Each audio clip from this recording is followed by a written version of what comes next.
This channel does not promote any violence, harmful, or illegal activities. All content provided by this channel is meant for an educational and information purpose only. শোভনীয় ইঙ্গিতগুলো করা হচ্ছে রাজ্যের মন্ত্রীর দিকে তাকিয়ে, এবং অধ্যাপকরা তখন বসে রয়েছেন গোটা স্টেডিয়ামে। এখান থেকে ঘটনার সূত্রপাত। দেখেছেন ইট দিয়ে ব্রাত্য বসুর গাড়ির কাঁচ ভাঙা হয়, এবং স্বাভাবিকভাবেই আপনি আমি যে কেউ যদি গাড়ির ফ্রন্ট সিটে বসে আছি আর আমার সামনের কাঁচটা ভেঙে এত বড় গর্ত হয়ে গেছে, আমি জানি এরপরে যারা ইট নিয়ে আসছে আমার মাথাটা ফাটাবে, আমি কি সেখানে বসে অপেক্ষা করব? যেখানে দেখানো হচ্ছে এই গাড়ির চাকার নিচে নাকি ইন্দ্রানুজ শুয়ে রয়েছে, তাহলে আমাদের বক্তব্য হচ্ছে এই ভিডিওটা কোথায়? যে ভিডিও থেকে স্ন্যাপটা তোলা হলো সেই ভিডিওটা কোথায়? ইন্দ্রানুজ নিজেই নিজেকে গর্ব করে মাওবাদী বলছে। ওয়েবকুপার একটা মিটিং ছিল, ব্রাত্য বসু সেখানে ছিলেন। ব্রাত্য বসু সহ সেখানে কারা উপস্থিত ছিলেন? 3000-এর কাছাকাছি অধ্যাপক। এই ঘটনা যখন চলছে, এই প্রোগ্রাম যখন চলছে, সেই প্রোগ্রাম চলতে চলতে প্রথমেই আমি আপনাদের যেটা দেখাতে চাই, যে এই প্রোগ্রাম চলতে চলতে একদম ভিড়ের পেছন থেকে বামেদের ছাত্র সংগঠনের সদস্য এবং তারই সঙ্গে কিছু হতে পারে তার মধ্যে মাওবাদী থেকে শুরু করে বিভিন্ন সদস্যরা রয়েছেন, তারা সেই জায়গায় দাঁড়িয়ে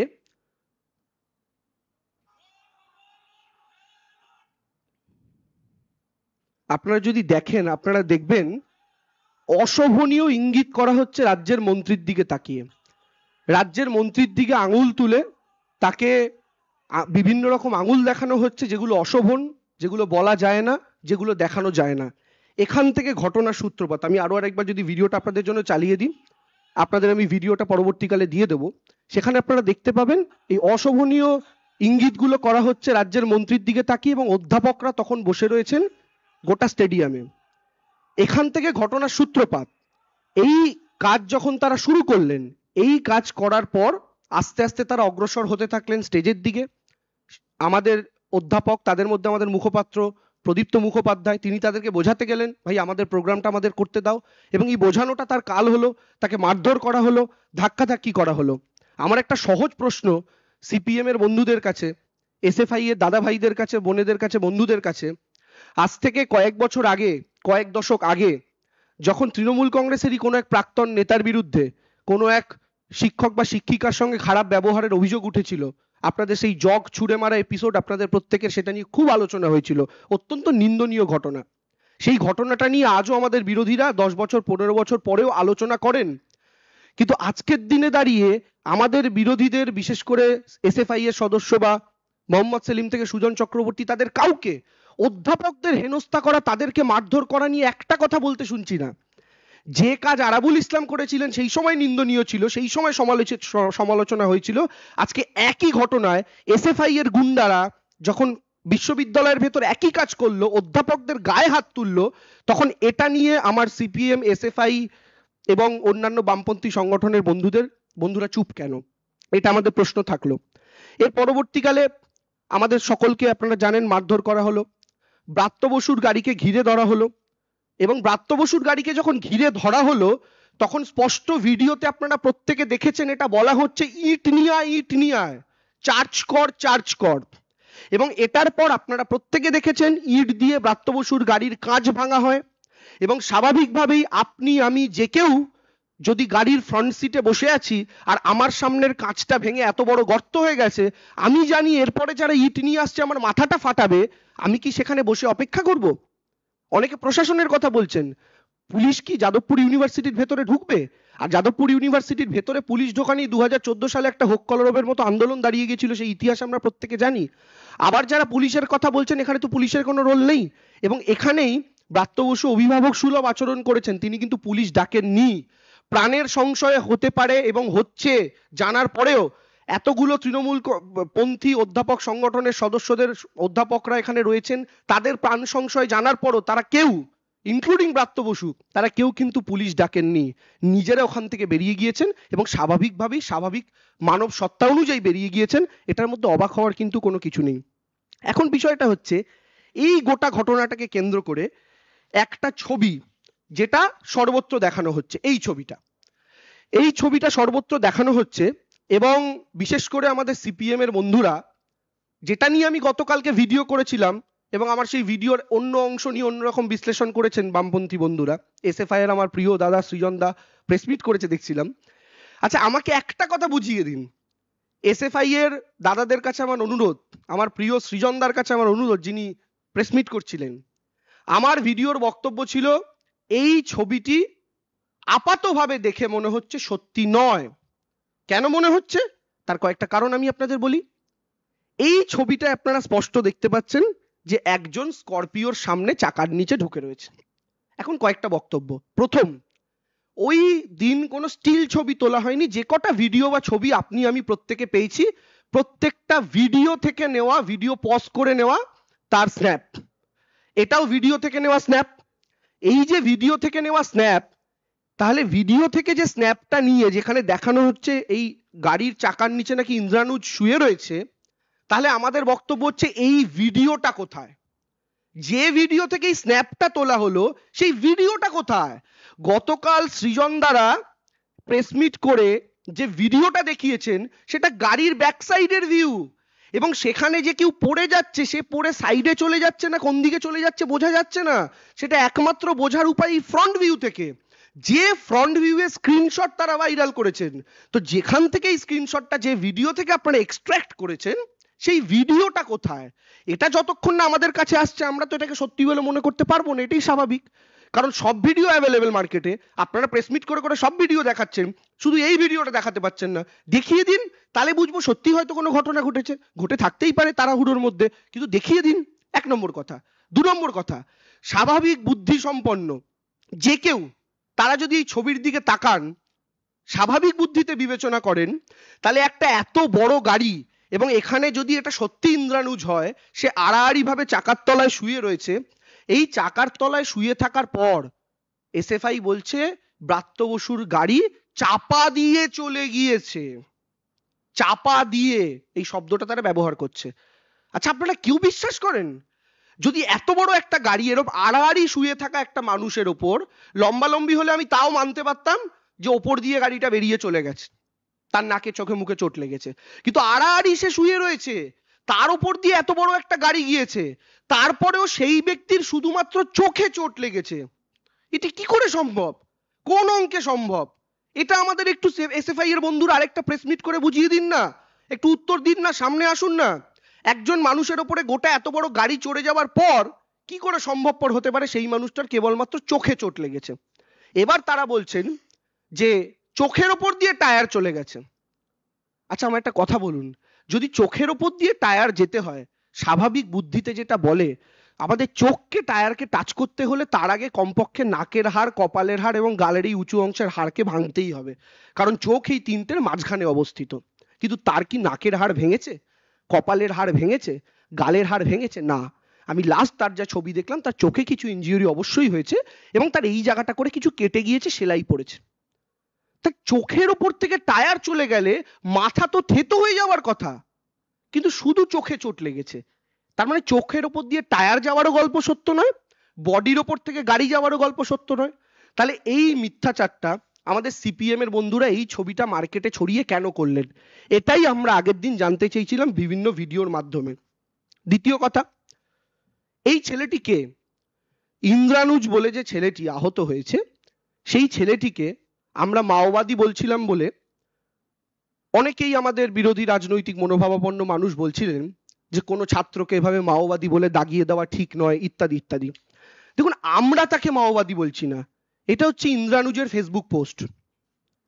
ইন্দ্রানুজ নিজেই নিজেকে গর্ব করে মাওবাদী বলছে। কি লিখছে আমি পড়ে আপনাদের দেখাচ্ছি।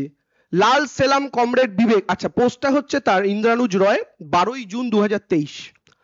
সে বলছে লাল সেলাম কমরেড বিবেক, লাল সেলাম কমরেড কমলা, লাল সেলাম কমরেড যোগী, মার্ক্সবাদ লেনিনবাদ মাওবাদ দীর্ঘজীবী হোক, অপারেশন সমাধান প্রহারের নামে ভারতের জনগণের ওপর গৃহযুদ্ধ চালানো ভারত রাষ্ট্র ধ্বংস হোক, লাস্ট মাওবাদ দীর্ঘজীবী হোক।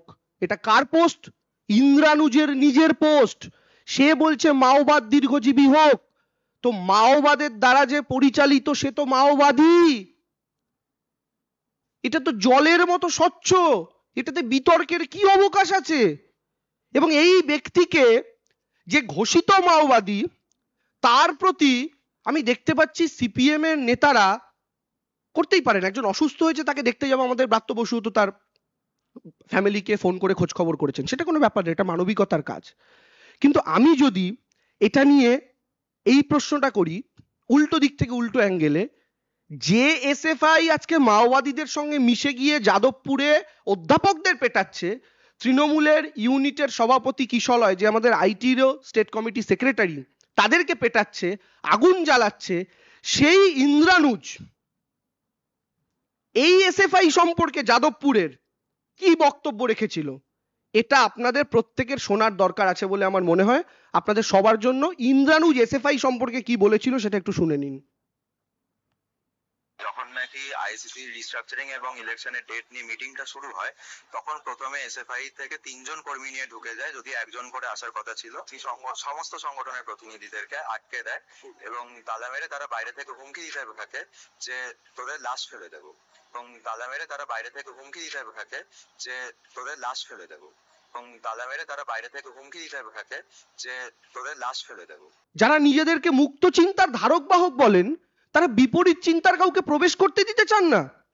বাবুল সুপ্রিয় কেন্দ্রীয় মন্ত্রী থাকাকালীন গিয়েছিলেন, হতে পারেন তিনি তখন বিজেপির মন্ত্রী ছিলেন, তার সঙ্গে আইডিওলজিক্যাল ডিফারেন্স থাকতেই পারে, কিন্তু তিনি ভেতরে প্রবেশ করার পর তার চুলের মুঠি ধরে নেড়ে দেওয়া হয়েছিল, সে ভিডিও আমরা দেখেছি।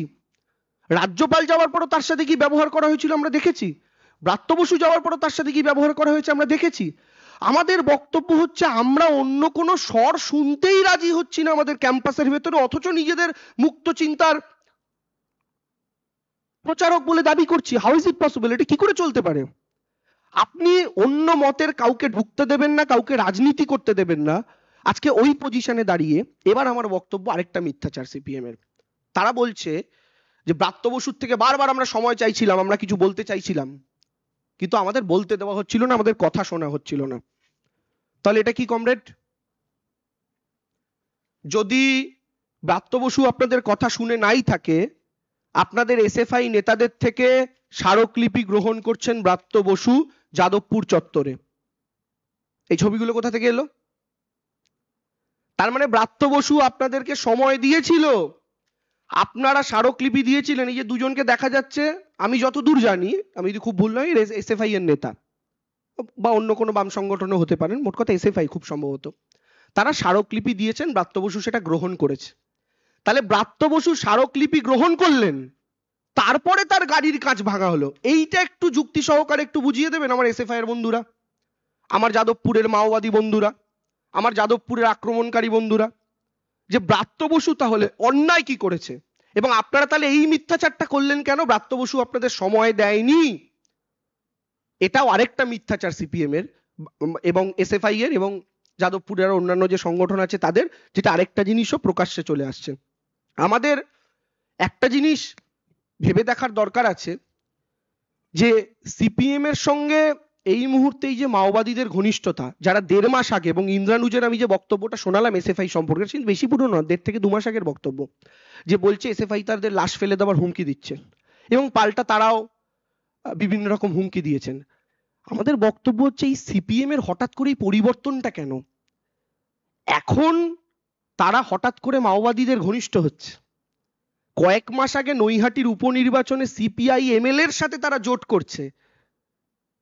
তার আগে দেখা যাচ্ছে এই কয়েকদিন আগে বামেদের নতুন নীতি, যেখানে বিজেপিকে তারা নাকি ফ্যাসিস্ট শক্তি বলে মনে করছে না, অর্থাৎ এখন বিজেপি ফ্যাসিস্ট শক্তি নয়, এখন সিপিআই এমএলএ এর সাথে জোট করা যায়, এখন মাওবাদীদের সাথে যৌথভাবে আন্দোলন দাঁড় করানো যায়।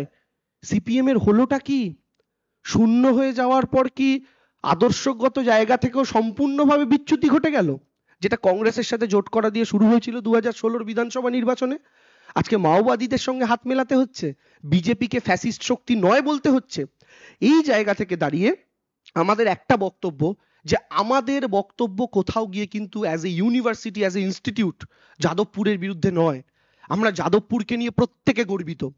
এক, ওয়েব কিপা, জেইউ স্টুডেন্টস এবং ব্রাত্য বসুর সঙ্গে যদি 1-2 জন এসে থাকেন, তারা বাদ দিয়ে তৃণমূলের সো কল্ড কোনো বহিরাগত গুন্ডার একজনেরও ছবি বা ভিডিও আপনারা দয়া করে সামনে আনুন। আর না পারলে ক্ষমা চান। ব্রাত্য বসুর হাতে স্মারকলিপি দেওয়ার পরেও, যে ছবি আমরা দেখিয়েছি, ব্রাত্য বসুর হাতে স্মারকলিপি দেওয়ার পরেও আপনারা এই দাবি কেন করলেন যে ব্রাত্য বসু আপনাদেরকে সময় দেয়নি? এই ছবিটার ভিডিও কোথায়? এই ছবিটা যে ভিডিও থেকে এক্সট্রাক্ট করা, সেই ভিডিওটা কোথায়? কারণ ভিডিওর মুভমেন্টটা যদি চোখে পড়ে তখন বোঝা যাবে যে এইরকম একজন পড়ে যাওয়ার পরেও, গাড়ি চড়ে যাওয়ার পরেও কি করে সেই মানুষটা অক্ষত থাকতে পারেন, শুধু চোখের কোনায় চোট লাগতে পারে। এটার ভিডিও কোথায়? চতুর্থ প্রশ্ন, গাড়ি যদি চোখের ওপর দিয়ে চলে গিয়ে থাকেন তার মানে টায়ারটা গেছে। তো এত মোটা টায়ার চোখের ওপর দিয়ে যাওয়ার পরেও কপালের হাড়, নাকের হাড়, গালের হাড় ভাঙলো না, কেবল চোখে চোট লাগলো এবং চোখের এই সাইডে 4টে সেলাই পড়লো। এটা কি করে সম্ভব? এবং 5, আপনাদের এখনকার blue eyed boy Indranuj SFI কে নিয়ে 1.5 মাস আগে যে বক্তব্য রেখেছে, এসএফআই নাকি তাদের লাশ ফেলে দেওয়ার হুমকি দিয়েছে, ইন্দ্রানুজের সেই অভিযোগ সত্য না মিথ্যা? এই 5টা প্রশ্নের জবাব আমার সিপিএম এর, এসএফআই এর, আমার প্রিয় সৃজনদা আমাদেরকে দিয়ে দিন, আমরা বাধিত থাকবো।